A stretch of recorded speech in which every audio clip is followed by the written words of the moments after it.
issue of crime. That story coming up. Another urban renewal initiative impacting the lives of residents here on Grand Bahama. I'm Joan Davis Rose. Stay tuned for that story. Officials from the National Insurance Board launching its new and improved registration card. I'm LaDawn Davis, and I'll tell you all about it coming up in the Bahamas tonight. Coming up in the Bahamas tonight, workers responsible for keeping the roads clean say that they have had enough. They're calling on the government to increase their pay now. The Bahamas Tonight, the Northern Edition, starts now.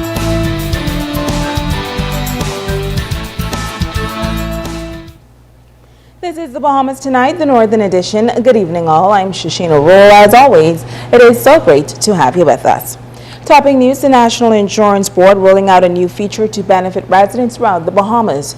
Today in the nation's capital, the Prime Minister, the Right Honorable Perry Christie, hosted a press conference to launch another exciting component of the National Insurance Board's new administration system. Now, simultaneously around the country, local dignitaries were also present for the announcement of the unveiling of the new NIB card, and Grand Bahama was no exception. For 40 years, residents of the Bahamas have used a small yellow slip of paper as their national insurance card. But today, an official launch took place throughout the country, as a new attractive digital hard plastic will now replace the current paper registration card. During the launch, a member of the National Insurance Board, Ann Hunt, told those in attendance that this governmental agency is making significant strides. She calls the new card a giant leap forward in technology. I would venture to say that in its 40 years of existence, it has surpassed even modest expectations of performance. This can be seen in the strides it has made this year alone. In March, NIB introduced a registrant self-service facility that is allowing registered persons around the country easy and convenient access to their personal information and the ability to view and download their contribution statements from their computers. The new NIB card displays the islands of the Bahamas, the coat of arms, the country's flag, and the NIB logo. Assistant Manager Sophia Carey says the card was designed with security in mind. The smart chip provides the potential for data storage of up to 64K, and this was intentionally incorporated for future usage for the storage of encrypted data. For example, more of national insurance data, data for the National Prescription Drug Plan, and many other areas. There are multiple secure sectors on the chip, allowing for multi-purpose use. The card will be issued to all persons registered with the National Insurance Board. Every card will bear the registrant's national insurance number, their name in full, but only persons 16 years and older will have their photos on their cards. She says the card for seniors also include special features. In the case of seniors who are pensioners, the card will also bear a reminder to them for their monthly verification twice a year. Every card that is printed indicates the authorized signature, the gender of the cardholder, and the number of reprints that the individual has already had. In all cases, except for the seniors, there will be featured on the card an expiration date. Now, the new card will come at no cost to persons who are registered with NIB. A special registration drive will take place tomorrow at the Freeport local office and next Thursday at the 8 Mile Rock office, High Rock, and West End sub-offices from 9 a.m. to 5 p.m. In other news, Okeanos Heart Institute announcing the appointment of an adipose stem cell research pioneer to its cardiac cell therapy medical team on Grand Bahama. Dr. Todd Milan will serve as Chief Cell Therapy Officer and General Surgeon. He will perform oversee the liposuction step of Okeano's treatment, which is the removal of a small amount of fat from patients from which their own stem cells are isolated. Dr. Milan became the first physician in the United States to utilize adult stem cells from fat tissue for soft tissue reconstruction. Now, he has served as a principal investigator on 2 Institutional Review Board approved adult stem cell trials. Okeanos will begin treating advanced heart disease patients in Freeport this summer. Cardiac cell therapy is intended for no-option heart patients who have exhausted the currently available standards of care for their condition, of which there are about 2 million in the United States alone. And it has been 1 week since local businessman Cedric Hepburn was gunned down on Fortune Bay Drive, and police are continuing the reach for the assailant. Now, as crime continues to grab headlines and the government works to curtail this menace to society, local residents are voicing their concerns. Sabrina Brown reports. Greg Bullard knows all too well the effects of crime. His 23-year-old son Joshua was gunned down in the Fawcett Lane area last October. The senseless killings continue to rock this nation. Just last week, businessman Cedric Hepburn was shot to death while walking in the Fortune Bay area. Bullard is concerned that serious crime is eroding the moral fabric of our society. Particularly with murders. So many of them are not solved because the witnesses are terrified by the fact that criminals, murderers, will come after them. There has to be a way where the government can protect them long term. This concerned resident, along with youth leader Dudley Sade, would like to see the reinstatement of capital punishment. I think a lot of the crime that is happening, particularly the murders, has to be stemmed with force. Criminals understand one language, and the language they understand is force. We have to enforce the laws on the books. And while capital punishment is not the only answer, it is one answer. Everybody wants everyone else to solve crime, but I think what the government needs to do, Sabrina, start to send a message. Elkanah Pinder is also disturbed by the high level of crime in the country. We need to sit down and rewrite our laws on how we're going to deal with senseless killing and rape and this kind of malice that this country is festering. I don't know where this comes from. Sade is appealing to the criminal element to think seriously about the acts they're committing, while Pinder is calling for divine intervention. You're hurting so much families. When you kill one person, you kill about 5 persons. You kill the person's mother, you kill the person's father pretty much, and all the cousins. We have a problem in the Bahamas. The government should allow our country 1 hour across this Bahamas so that everyone can pray and only fast for 1 hour. Sabrina Brown, ZNS Network News. An East End family is still mourning the loss of a loved one who was killed in a traffic accident over the weekend. Tonight, the mother of the victim is talking about her tragic loss. Joan Davis-Roll has the story. When I saw the car, I knew there was no way he could have made it out of that car alive. It is a parent's worst nightmare, and early Saturday morning, it became a horrifying reality for Christine Lang Marshall's family. Her son, 24-year-old Ramon Lang, was tragically killed in a 2-car collision. I got a phone call on my cell, and I was asked if I had known that my son was in an accident. I told him no one had called me as yet, so I had no information. And afterwards, my nephew had called me asking me the same thing, so I told him I was getting ready to head down to the Rand at the same time. And I had no idea that it was, it would have ended in this way.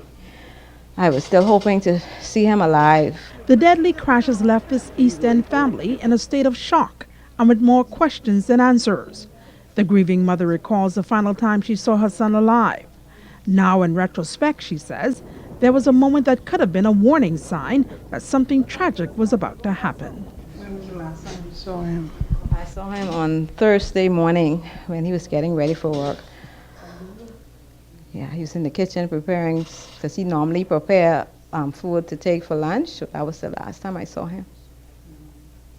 And anything particularly you remember that he said to you, or something that was just out of the norm? No, but for some reason, while I was at work yesterday, it was like almost 3 o'clock. I just had this funny feeling. I thought I was going to pass out. This funny feeling came over me. So I don't know. I never felt that way before. And but because on Mother's Day he was away. He went off to one of his cousins' graduation. So he texted me and he told me Happy Mother's Day. She notes that this is not the first time that the Lang family has been struck by tragedy. His father was in an accident. It's like 9.5 years ago. And actually, I thought the car his father came out of was in bad condition, but it's nothing to compare with his car. Ramon, an employee of Statoil, was her eldest child. She says he was quiet and had a passion for his profession. He attended Jack Hayward. He graduated in, that was 07. And he attended COB after that, and then he was recently doing some online classes. What was his interest? He was doing electrical engineering actually in high school. Yeah, because he did the GCSE and he passed it with an A, so he was very good at it. As his family continues to grieve, the victim's mother had this advice for the younger generation. It really hit us hard because we really weren't expecting something like this to happen. And, that's why I would say to parents, just love your children and hold your family dear. And, it's in times like this, if you don't know God, you really wouldn't make it.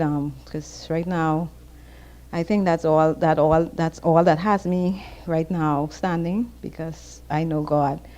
And even though right now it feels like my head is want to burst open, I know that God is still in control, and it has to be for a reason. And I hope that this accident doesn't go to naught, that some young person would come to know Jesus, because you have to be ready at all times, because you don't know what your end is going to be. Joan Davis-Rowe, ZNS Network News.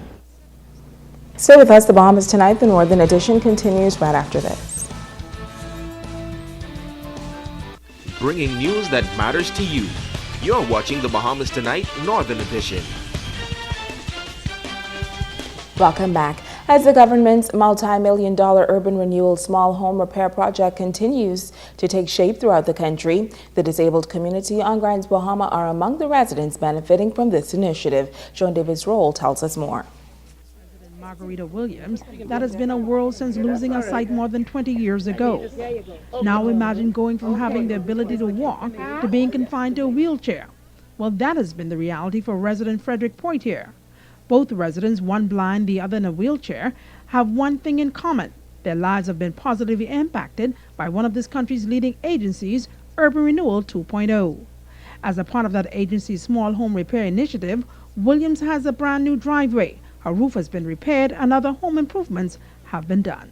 Marco City Urban Center was in this area doing assessments, and they visited this house, and Ms. Williams told them about her challenges getting in and out of her home, and also her daughter who fell twice. And that had to have been a bad situation, because she's blind and her daughter's on the ground and she could not help her. So immediately we moved in to bring some help and some comfort for both she and her daughter. And today we are excited and we're happy, because Ms. Williams was just so grateful, and we wanted to do more and whatever we can do because of her gratefulness to Urban Renewal. This is a gift from God with the Urban Renewal. This is the best thing ever happened, because I didn't have the money.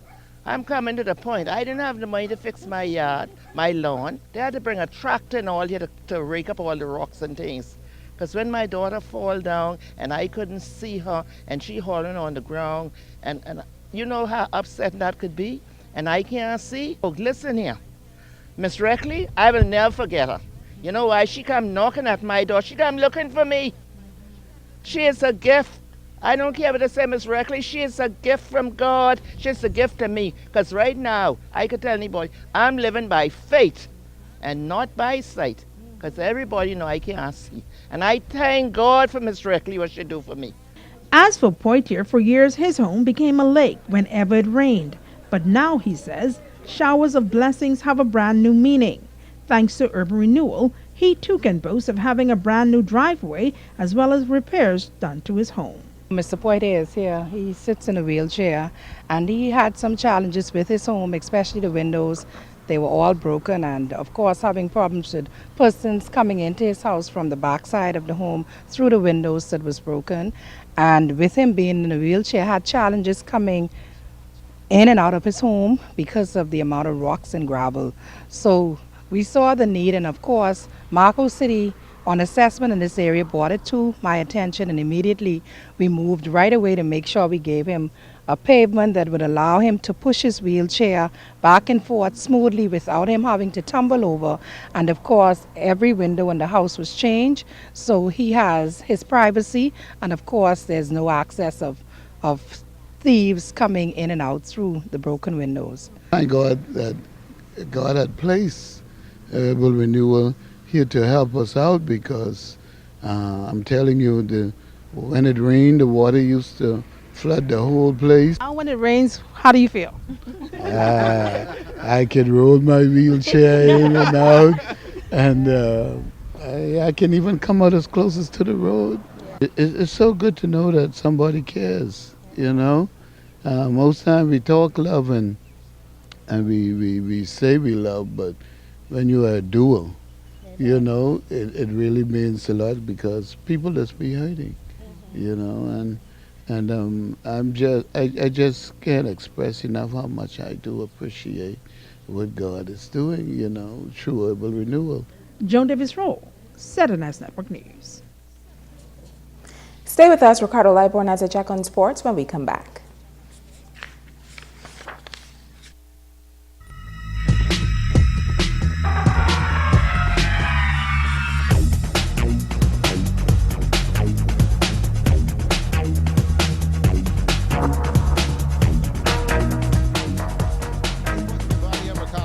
In a matter of hours, the IWF World Bahamas 2014 relays will get underway right here at the Thomas A. Robinson Stadium.